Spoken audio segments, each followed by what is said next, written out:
solve the problem. Kaya is no longer here. Kawawa naman yung opo ko. She is sick. She needs stability, not another unnecessary chaos. Stability? Kailan naging stable tong pamilyang to? Walang aalis sa bahay na to. Kapag may problema ang pamilya, hindi tinatakasan.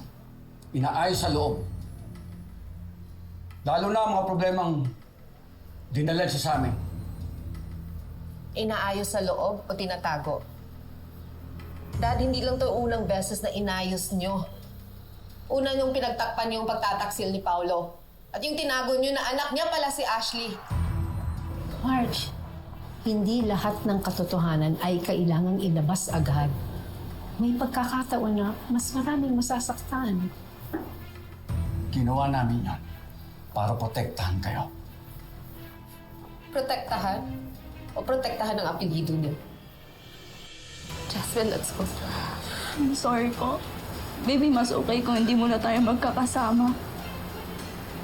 Ang toxic na po kasi. No.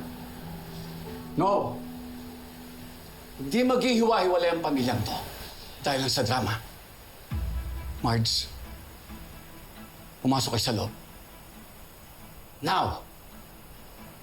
Dad, please. Let them go. Anong sinabi mo? Hayaan mo talagang iwan ka na mag-ina mo? Let them go.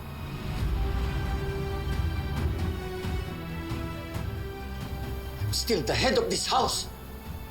At ako ang masusunod! At yan ho ang pagkakamali ko.